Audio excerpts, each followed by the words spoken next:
When Jacob learned that grain rations were for sale in Egypt, he said to his sons, "Why do you keep looking at one another?" He went on, "I hear that grain is for sale in Egypt. Go down there and buy some for us, that we may stay alive and not die." So 10 of Joseph's brothers went down to buy grain from Egypt. But Jacob did not send Joseph's brother Benjamin with his brothers, for he thought some disaster might befall him. And so the sons of Israel were among those who came to buy grain, since there was famine in the land of Canaan. Joseph, as governor of the country, was the one who sold grain to all the people of the land. When Joseph's brothers came, they bowed down to him with their faces to the ground. He recognized them as soon as he saw them, but he concealed his own identity from them and spoke harshly to them. "Where do you come from?" he asked them. They answered, "From the land of Canaan to buy food." When Joseph recognized his brothers, although they did not recognize him, he was reminded of the dreams he had about them. He said to them, "You are spies. You have come to see the weak points of the land." "No, my lord," they replied. "On the contrary, your servants have come to buy food. All of us are sons of the same man. We are honest men. Your servants have never been spies." But he answered them, "Not so. It is the weak points of the land that you have come to see. We, your servants," they said, "are 12 brothers, sons of a certain man in Canaan, but the youngest one is at present with our father, and the other one is no more." "It is just as I said," Joseph persisted, "you are spies. This is how you shall be tested, I swear, by the life of Pharaoh, that you shall not leave here unless your youngest brother comes here. So send one of your number to get your brother, while the rest of you stay here under arrest. Thus will your words be tested for their truth, if they are untrue. As Pharaoh lives, you are spies." With that, he locked them up in the guardhouse for 3 days. On the 3rd day Joseph said to them, "Do this, and you shall live, for I am a God-fearing man. If you are honest men, let one of your brothers be confined in this prison, while the rest of you go and take home grain for your starving families.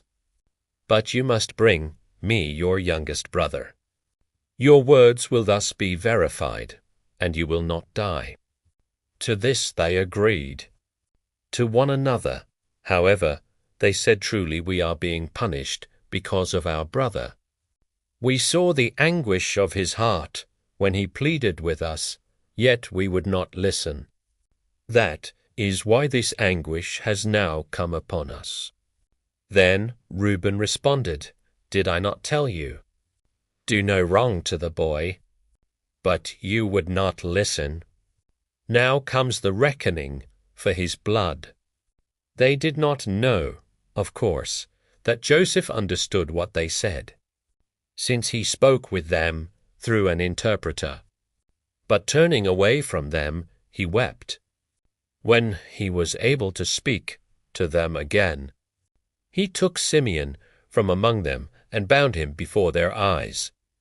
Then Joseph gave orders to have their containers filled with grain, their money replaced in each one's sack, and provisions given them for their journey. After this had been done for them, they loaded their donkeys with the grain and departed.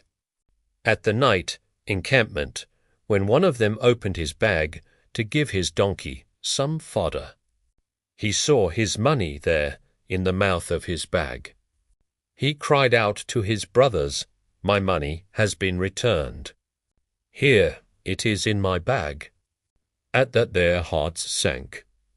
Trembling, they asked one another, "What is this that God has done to us?" When they got back to their father Jacob in the land of Canaan, they told him all that had happened to them. "The man who is lord of the land," they said, "spoke to us harshly and put us in custody on the grounds that we were spying on the land. But we said to him, 'We are honest men, we have never been spies.